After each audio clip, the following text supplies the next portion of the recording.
tempat yang ketiga atau ya ketiga ya, Saqifa Bani Saidah, Masjid Ali bin Abi Thalib, dan ini adalah Masjid Qomamah.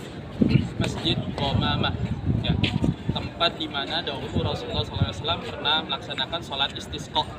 Jadi ketika tadi saya katakan di zaman Rasulullah SAW pernah di kota Madinah terjadi kekeringan, kekurangan air, sehingga Rasulullah SAW keluar dari kota Madinah, ya dari rumahnya beliau menuju ke sini. Makanya di dalam hadis dikatakan kharaja Nabi sallallahu alaihi wasallam ila musalla yastasqi wastaqbalal qiblah fa shalla rak'ataini wa qala baridah. Di dalam hadis dikatakan Nabi sallallahu alaihi wasallam keluar dari kota Madinah menuju ke musalla. Ya, musalla artinya tempat salat. Ya, kalau dulu tidak seperti sekarang, musalla yang penting ada tempat salat, ada batas ataupun sutra, maka ini dikatakan musalla. Kalau sekarang musalla atau masjid identik dengan bangunan yang utuh, ada kubah dan seterusnya. Kalau dulu tidak seperti itu. Jadi Nabi SAW keluar dari kota Madinah menuju ke sini. Kemudian beliau datang ke sini untuk meminta diturunkan hujan oleh Allah Subhanahu Wa Taala.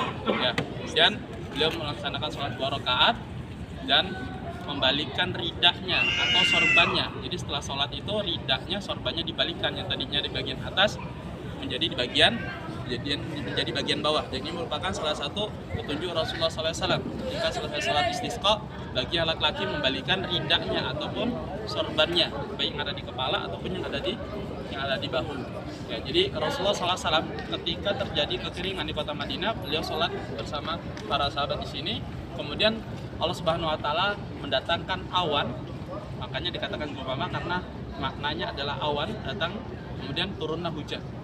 Sehingga sekarang dibangun masjid yang namanya Masjid Qomamah.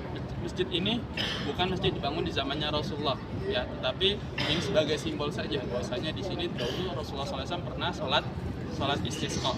Sholat di sini sama seperti sholat di kampung kita, jadi tidak ada keutamaan.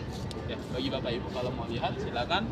Hikmah ataupun pelajaran dapat kita ambil bahwasanya di dalam Islam sekalipun ketika kita terjadi musibah kekeringan sudah diajarkan bagaimana cara yang benar untuk meminta air, minta hujan, tidak dengan orang-orang pintar sebagaimana dilakukan sebagian kaum muslimin.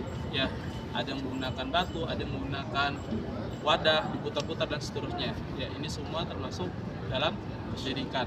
Maka dari itu hendaknya kita sebagai seorang muslim senantiasa berusaha menjalankan ajaran-ajaran yang sudah diajarkan oleh Allah Subhanahu Wa Taala melalui Rasulullah SAW.